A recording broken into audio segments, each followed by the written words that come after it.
Di masa pandemi seperti ini, kita diwajibkan untuk melakukan segala sesuatunya di rumah. Mulai dari bekerja di rumah, mungkin belajar di rumah, hingga melakukan perbaktian di rumah. Bagi kita orang tua, mungkin memerlukan adaptasi, apalagi dengan anak-anak kita. Lantas, bagaimana kita sebagai orang tua melatih sikap anak untuk menyucikan hari perbaktian di masa pandemi? Yang paling utama sebenarnya adalah jangan hanya hari Sabat. Sikap hormat pada Tuhan, hormat pada suasana perbaktian, itu harusnya dibangun dari hari ke hari, hari ke hari. Kita harus berjuang. Kita punya Roh Kudus yang akan menolong kita memenangkan anak kita belajar menyucikan dan menghormati Tuhan di hari Sabat. Jangan pernah lelah untuk terus mendoakan anak-anak kita, dan jangan pernah lelah juga untuk terus belajar, mempersiapkan iman kerohanian diri kita pribadi dan diri dari masing-masing anggota keluarga kita.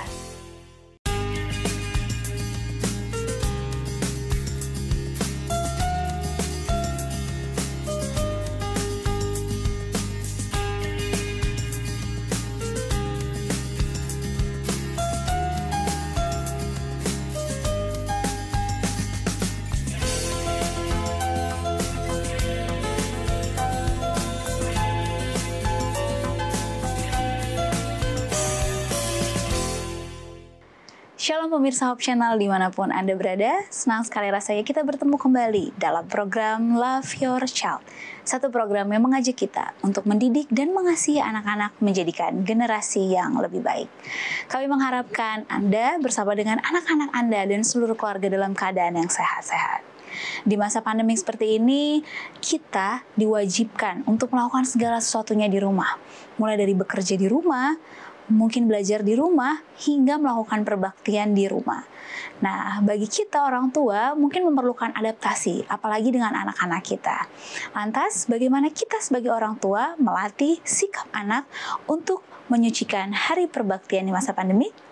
Kita akan membahasnya bersama dengan narasumber kita, yaitu Ibu Helena Valentina. Beliau merupakan seorang psikolog dan praktisi pendidikan. Shalom Ibu Helena. Shalom Eva. Apa kabar Ibu Namaste. Helena? Tunggu ya, saya mau laptop. Oh iya dong. Ya kan, kita kan harus selalu bersih, pemirsa. Betul. Menjaga kesehatan tubuh juga dong. Apalagi sebelah saya sedang hamil, jadi saya harus jaga baik-baik. Nah, Ibu Helena, di masa pandemi seperti ini, seperti yang tadi saya sudah sampaikan juga, mau nggak mau, kita diwajibkan nih, diwajibkan, diharuskan melakukan segala sesuatu. Suka ya. Betul. Di rumah, termasuk perbaktian. Mungkin tiap pekannya sebelumnya kita udah terbiasa nih, tiap pekannya harus pergi ke rumah ibadat, beribadah di berangkat sana. sama-sama. Betul. Ya. Tapi ini sekarang kita harus stay di rumah dan ini di masa seperti ini kalau nggak salah udah berminggu-minggu kita menjalani. Iya, kayaknya udah sebulanan lebih ya. Betul, lebih dari sebulan. Nah, tapi ternyata masih banyak mungkin dilema yang dirasakan orang tua atau masalah yang dirasakan oleh orang tua untuk melatih anak-anak. Ayo dong, bagaimanapun harus berbakti. Sebelum kita membahasnya nih Bu Helena, kita pengen tahu dulu sebenarnya apa sih perbaktian secara di rumah aja di masa seperti ini. Sebenarnya sih kan di mana 2-3 orang berkumpul dalam namaku, kata Tuhan Yesus, aku hadir di tengah-tengahnya. Jadi sebenarnya mau di gereja kah? Gereja itu kan bukan gedungnya ya, tapi gereja adalah orang-orangnya yang gitu. berkumpul. Iya, apabila hanya ayah dan ibu atau ayah, ibu dan anak, kan 2-3 orang sudah berdoa memanggil nama Tuhan, Yesus hadir di situ.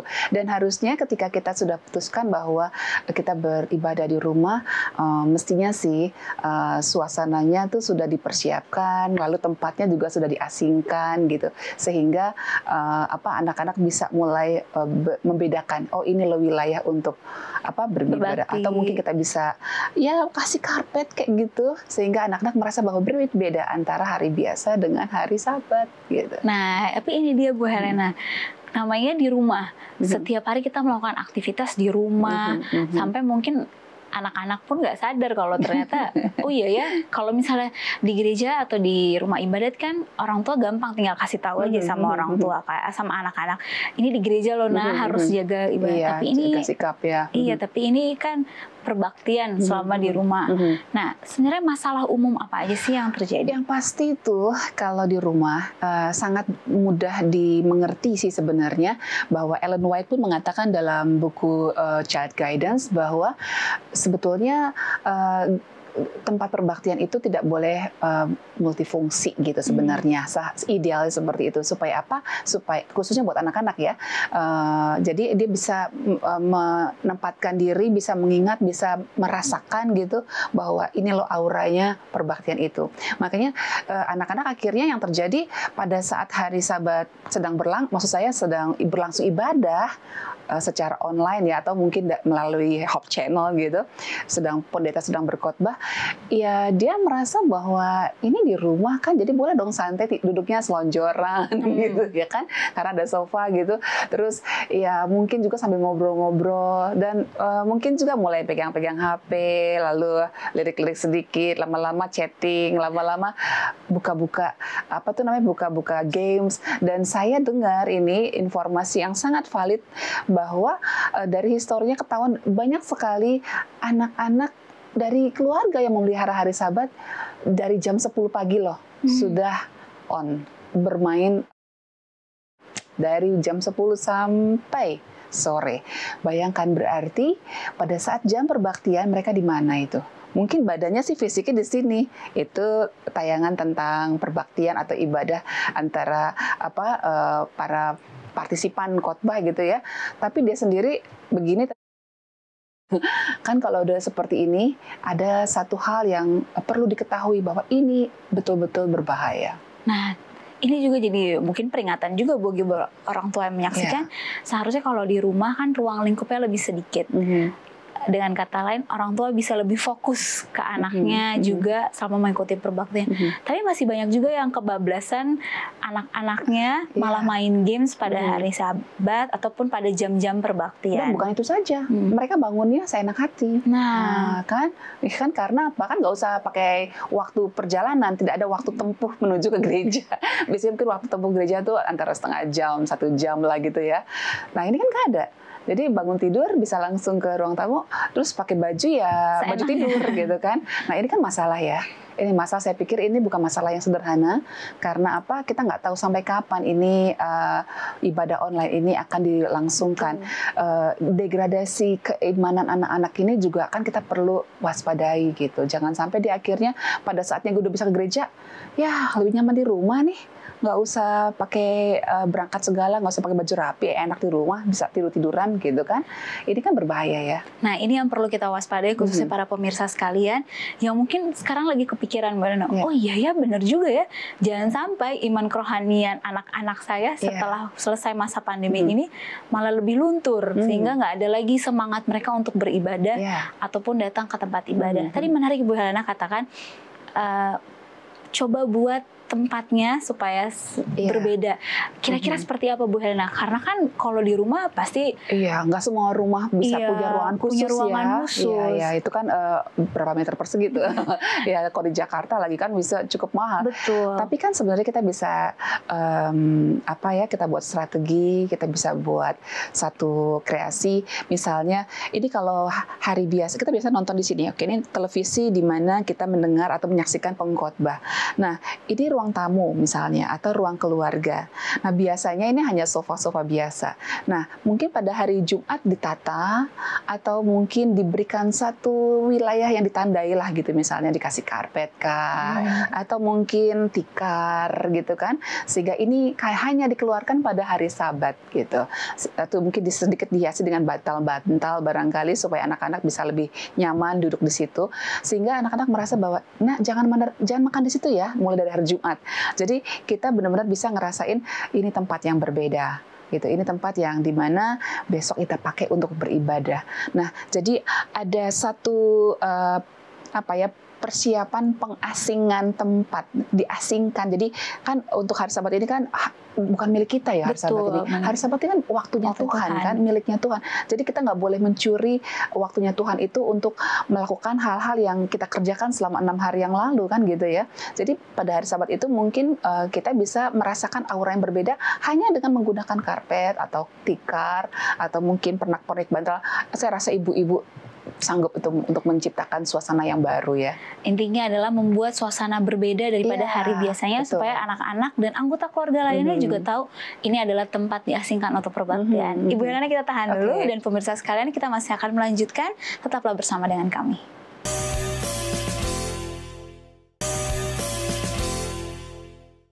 Kembali lagi di Love Your Child, dan kita masih membahas bagaimana melatih sikap anak menyucikan hari perbaktian di masa pandemik seperti ini.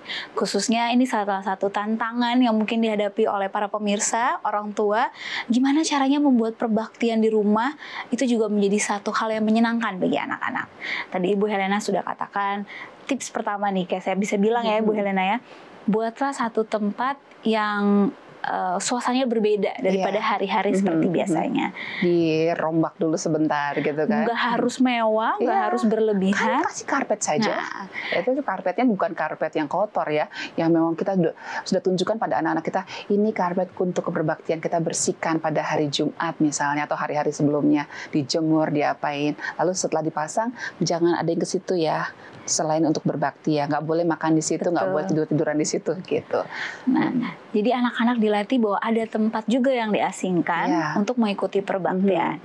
Itu tips pertama Ibu Helena. Lantas gimana sih caranya mengajarkan anak menyucikan hari perbaktian, khususnya dengan kata stay at home di rumah aja ini? Dan sebenarnya ada juga masalah ya, karena apa? Karena anak-anak kan kalau di tayangan online ini kan waktunya hanya sedikit gitu kan. Sementara anak-anak tuh belum puas. Kalau di gereja yang dimana mereka bisa tatap muka dengan guru sekolah Sabatnya, kan ada prakarya, aktivitas ya kan, ada diskusi. Nah ini kan mereka hanya mendengar. Nah kebutuhan ini harusnya diingat dan diperhatikan oleh para orang tua. Jadi kalau menurut saya langkah pertama yang harus kita ingat adalah perencanaan.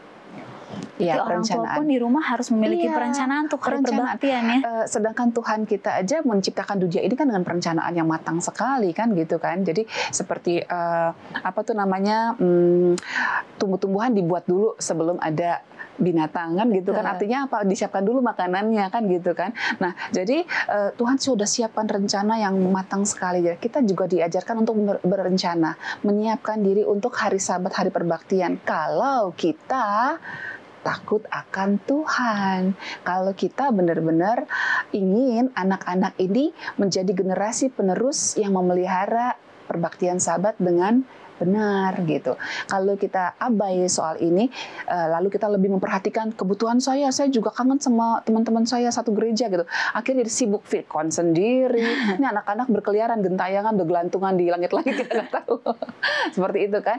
Kan ini kan sangat disayangkan. Kalau kayak begini, akhirnya nanti ibunya jadi marah karena anaknya bandel, lalu anaknya juga kesel, orang tua diperhatikan. Anak-anak juga jadi males. Kadang-kadang anak-anak tuh bandel karena mencari perhatian. Bisa jadi mamanya ngobrol dulu nih di telepon atau di WA atau di mana, begini terus hari Sabat gitu. Emang sih jawab sih, happy Sabat gitu kan. Sebenarnya kalau udah pagi Sabat jangan happy Sabat lagi deh. Happy Sabat itu Jumat gitu. Karena kalau hari Sabat menurut saya itu padat sekali waktunya. Kan memanaskan makanan barangkali kan, kita kalau masak nggak boleh kan, udah harus selesai di hari Jumat. Sudah dipersiapkan ya hari Jumat. Jadi ada seorang psikolog tuh, dokter psikologi dari Spanyol yang mengatakan bahwa persiapan untuk Sabat itu sebenarnya dari hari pertama, hari dalam minggu itu. Jadi hari pertama dari hari Minggu loh. Udah dipikirin minggu depan kita bikin apa ya. Pikirkan gimana caranya supaya suasana Sabat itu akan memberikan kesan yang menyenangkan. Kesan yang membuat anak-anak ini ingat sampai mati gitu. Jadi jangan sampai seperti yang saya alami waktu saya ke Mesir dulu. Jadi waktu saya sedang nunggu di bandara, terus saya bilang, aduh ini matahari terbenam di sini jam berapa ya gitu kan, sama ada orang Mesir di sana. Terus dia bilang gini, kenapa? Ya sini sebentar lagi saya mau hari Sabat, saya mau cepet-cepet siapkan untuk ini, saya mau berdoa sama mama saya gitu. Terus apakah Anda Yahudi gitu? Oh no, saya Advent gitu. Oh terus Jadi Anda pelihara sahabat seperti orang Yahudi? Iya, memang seperti itu kan di Alkitab. Bab Ibu dari mana? Oh, saya dari Koptik Ortodoks itu maksudnya Ortodoks Yunani, Ortodoks Mesir gitu. Nah, jadi kita ngobrol-ngobrol tuh. Dia bilang, dulu ya mama saya juga begitu. Itu kalau Jumat udah harus stop menjahit, stop semua tuh. Pada hari Jumat petang tuh kita semua harus kumpul. Lalu sekarang Ibu bagaimana? Ya kita sudah nggak lagi sih. Kan sayang sekali kan, generasi kita berikutnya akan mengingat apa yang dia rasakan selama sahabat-sahabat yang dia lalui bersama orang tuanya gitu. Nah, dia punya kenangan manis dengan mamanya. Saya nggak tahu kenapa dia bisa hilang kebiasaan itu ya. Boleh jadi karena mamanya sudah meninggal. Tapi dia masih ingat itu, apa yang dilakukan oleh mamanya. Jadi ketika ngobrol sama saya, dia jadi ingat bahwa ini. Terus saya bilang gini, kita kan harus menguduskan hari sahabat, gitu kan. Jadi bisa ngobrol gitu. Tapi maksud yang saya mau sampaikan adalah tradisi yang kita buat untuk anak-anak sebenarnya bukan sekedar untuk memperkuat imannya, tapi akan membuat dia betul-betul ingat dan ingat selalu. Jadi perencanaan itu penting, Fa. Harus ada perencanaan. Ya, pikirkan soal tempatnya seperti apa ya. Kita bila perlu ajak anak-anak ngobrol pada saat jam sekolah sahabat petang gitu kan. Setiap hari kan kita belajar sekolah sahabat atau penunggu pagi ya. Kalau sekolah sahabat kan lebih santai karena malam. Nah, lalu kedua, kamu mau makan apa? Misalnya kayak gitu kan. Iya. Makanan apa yang kamu siapkan? Karena kan Ellen White mengatakan bahwa sebaiknya hari Sabat itu adalah Sabat yang istimewa, di mana makanannya juga harus makanan yang istimewa kan gitu kan. Gak harus mahal, tapi makanan istimewa yang mungkin yang berbeda dan disukai oleh anggota keluarga. Iya gitu. Jangan mamanya doang yang doyan ya. Nah, terus yang ketiga, kita mau pakaian apa? Jangan lupa mau di rumah atau di gereja itu adalah hari di mana kita menyembah Tuhan.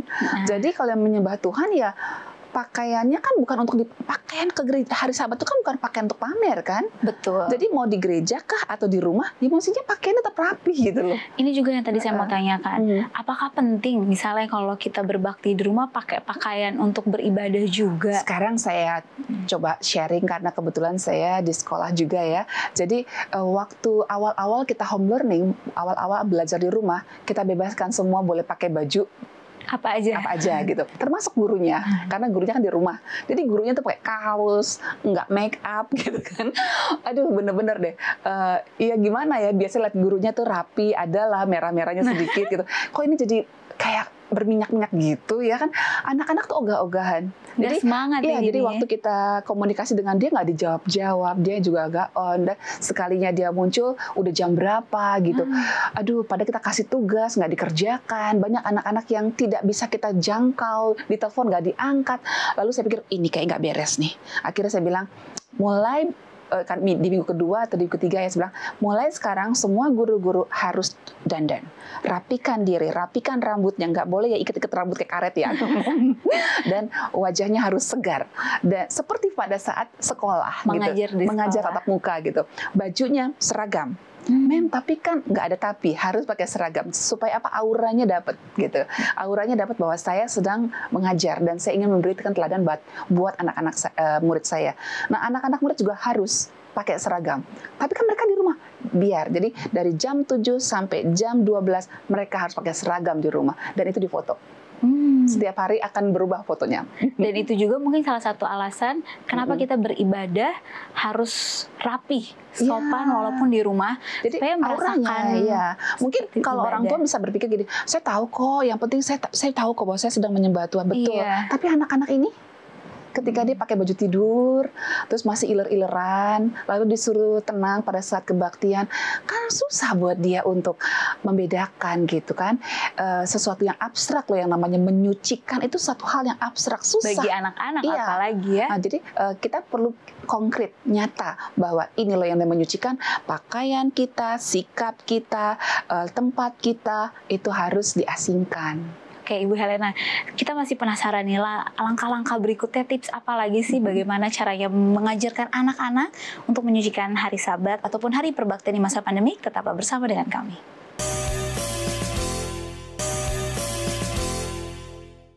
Kembali lagi di Love Your Child dan kita masih membahas bagaimana melatih sikap anak menyucikan perbaktian di masa pandemik seperti ini. Nah, Ibu Helena tadi di segmen-segmen sebelumnya sudah memberikan beberapa tips yang ternyata sebenarnya kalau secara teori ya, oh tidak susah ya. Enggak lah. Nggak susah, tapi ini yang perlu diperhatikan oleh orang tua, dan tadi saya masih terngiang-ngiang sampai sekarang, yaitu adalah persiapan. Segala sesuatu ternyata butuh persiapan. Bahkan untuk perbaktian sekalipun, walaupun di rumah kita butuh persiapan. Betul sekali. Lantas Ibu Helena, masalah apa lagi sih yang biasanya terjadi di masa pandemik dalam menyucikan hari perbaktian? Iya, kadang-kadang orang tua merasa ini kan harinya istirahat. Oh iya. Kalau istirahat berarti tidur dong, gitu. Sementara Ellen White sangat menekankan bahwa jangan hambur-hamburkan waktu jam-jam yang suci itu untuk tidur-tiduran berlama-lama di tempat tidur. Oke lah, mungkin get rest untuk 15 menit atau setengah jam is okay gitu. Tapi jangan lupa itu jam-jam yang sangat mahal gitu. Kita perjuangkan loh untuk bisa mendapatkan kebebasan beragama, menyucikan hari Sabat gitu. Sementara di tempat-tempat lain orang harus sembunyi-sembunyi untuk menyucikan hari Sabat. Ini kita masih punya kesempatan. Kenapa kita tidak manfaatkan dengan baik untuk menanamkan nilai-nilai kebenaran itu pada anak-anak gitu kan? Jadi Ellen White mengatakan kita nggak boleh acuh nggak acuh terhadap kegiatan anak-anak, khususnya pada hari Sabat. Orang tua banyak sekali katanya yang ditemukan oleh Ellen White pada zaman dulu ya, 100 tahun yang lalu, cuek gitu. Mereka sibuk dengan kerohaniannya sendiri, ya kan? Bahwasanya kita boleh dong baca buku sendiri, boleh, tapi anak-anak diperhatikan. Kalau saya coba berbagi pengalaman ya, yang saya lakukan di rumah adalah ya kalau hari biasa mungkin membaca buku Roh Nubuat seperti ini memang agak kesulitan karena ada kesibukan-kesibukan yang lainnya, sehingga mungkin kalau bisa baca pun paling 1 halaman atau 1 lembar lah, 2 halaman bolak-balik gitu. Tapi kan hari Sabat kita kan tidak ada home learning, nggak ada kayak anak saya yang pertama kuliah secara online, ya kan. Terus yang satu lagi try out, sibuk sekali gitu. Walaupun orang tua harus bekerja. Ya, suami saya juga harus rapat-rapat vikon dari pagi sampai sore. Saya juga harus mengawasi banyak hal di sekolah. Nah, jadi hari Sabat ini kan hari yang benar-benar kita bisa nikmati.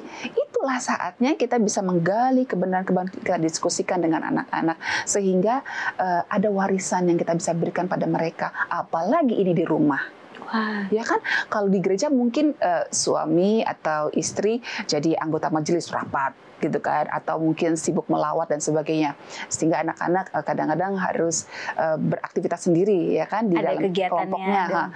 Nah, kalau di rumah kan ini kesempatan loh untuk lebih close antara mama, papa dan anak-anak, lebih erat gitu. Saya mendapat kesaksian dari keluarga-keluarga yang WA ke saya gitu ya. Aduh puji Tuhan, biasanya mereka jauh nih, mama papanya sibuk pulang malam sementara anaknya di luar kota. Kali ini mereka close gitu. Bahkan ada satu yang sempat konseling sama saya bilang, tunggu tante ya 1 minggu ya, nanti minggu depan tante akan respon deh apa yang kamu sudah tulis. Tunggu 1 minggu, tunggu, kasih waktu sama tante ya. Jadi waktu saya bilang oke, tante sudah siap, yuk kita ngobrol. Tante, aku dapat pengalaman rohani loh. Kenapa? Setelah kebaktian dengan mama papa, aku menemukan pengalaman bersama Tuhan ternyata enak. Aduh, belum saya jawab, dia sudah temukan insight baru melalui kedekatan perbaktian yang konsisten pagi dan petang yang kita bisa dirikan setiap hari karena kita dipaksa di rumah. Ya kan, jadi blessing on disguise namanya. Walaupun ada berkat lain yang Tuhan telah siapkan ya. Betul. Sebenarnya di setiap masalah pasti ada sesuatu yang bisa kita syukuri kok. Nah, berarti yang caranya di sini adalah orang tua harus membuat waktu-waktu, setiap menit, setiap detik di hari Sabat ini adalah waktu berharga yang harus diajarkan juga bersama dengan anak. Jadi saya bisa bilang jangan sampai kita orang tua mungkin terlalu sibuk asik dengan iman kerohanian kita masing-masing. Jadi kayak seperti anak-anak kecil kan, anak-anak kecil ini kan karena dia tidak ada waktu untuk bisa bergaul dengan teman-temannya atau mungkin beraktivitas seperti misalnya menggunting-menggunting, membuat kolase tentang tulisan ayat Alkitab. Kita kan bisa create. Orang tua misalnya bisa buka di Gracelink untuk primary, Gracelink untuk kindergarten. Sesuai dengan sekolah Sabat tingkatan mereka masing-masing Ada video-video di situ tentang cerita penciptaan dunia, ini, bumi ini gitu kan. Wow, banyak sekali. Itu bisa ditayangkan pada saat mungkin break antara jam khotbah ke PA gitu misalnya. Anak-anak itu sangat senang. Jadi mereka merasa bahwa saya diperhatikan dan sahabat ini menyenangkan ya, karena ada begitu banyak pelukan, begitu ada banyak dukungan, begitu ada banyak belayan. Itu akan menjadi pengalaman yang unforgettable, sehingga sahabat selalu dinantikan di sahabat-sahabat berikutnya. Wah, dan ini yang kita harapkan anak-anak juga merasakan kenikmatan sahabat. Ya. Seperti yang Tuhan juga katakan di Alkitab, hendaklah hari Sabat itu menjadi hari kenikmatan, hari sukacita. Nah, Ibu Helena mungkin boleh kasih tips ataupun kesimpulan bagi kita bagaimana cara melatih sikap anak menyucikan hari perbaktian. Iya, yang paling utama sebenarnya adalah jangan hanya hari Sabat. Jadi memang harus sikap hormat pada Tuhan, hormat pada suasana perbaktian, itu harusnya dibangun dari hari ke hari, hari ke hari. Terus terang saya sangat bersyukur dengan pengalaman peribadatan di rumah saya. Mama saya dulu waktu masih hidup, di mana kita wajib menunggu pagi, wajib renungan malam ya, penunggu malam itu wajib. Jadi kadang-kadang kita cemberut, ya dia nggak peduli tuh. Tapi saya merasa sangat bersyukur karena apa? Itu jadi seperti seperti paku yang menancap di kepala saya. Itu suatu kebutuhan buat saya, nggak bisa lepas itu. Jadi kalau ada waktu di mana pagi nggak penunggu pagi, seperti ada yang kurang gitu. Seperti orang nggak minum air gitu, rasanya ada yang kurang. Seperti orang nggak bernapas, ada sesuatu yang kurang. Nah, kan mama saya sudah nanam investasi kan sekian lama, bertahun-tahun, dari saya kecil sampai saya remaja dan berpisah dengan mama saya gitu. Nah, itu yang saya pikir perlu kita lanjutkan cara seperti itu. Karena apa?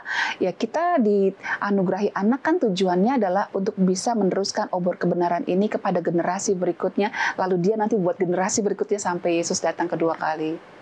Jadi intinya adalah sebagai orang tua hendaklah kita juga mempersiapkan anak-anak kita untuk dan melatih juga anak-anak kita setiap hari. Bukan hanya di jam hari Sabat ataupun perbaktian tertentu saja, tapi jadikanlah setiap hari adalah mempunyai waktu-waktu untuk masa perbaktian. Dengan begitu anak-anak mau tidak mau, mereka seperti tadi Bu Helena katakan, kita sebagai orang tua sudah menanamkan investasi yang paling berharga, yaitu kebutuhan rohani bagi anak-anak kita untuk generasi-generasi selanjutnya.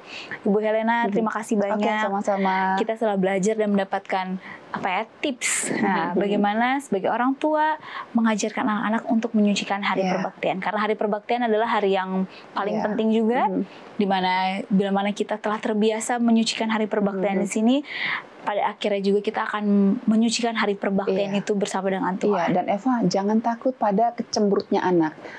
Karena cemberutnya anak itu bisa kok kita doakan.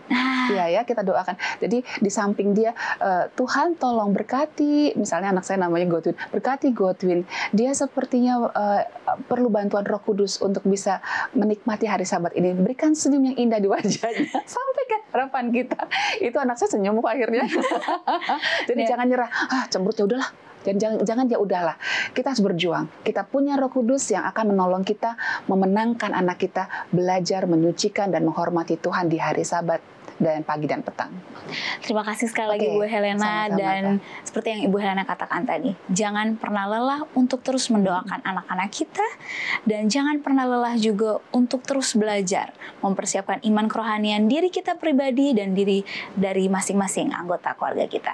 Sampai bertemu di episode berikutnya. Tetap sehat Anda dan seluruh keluarga Anda. Tuhan Yesus memberkati dan Shalom.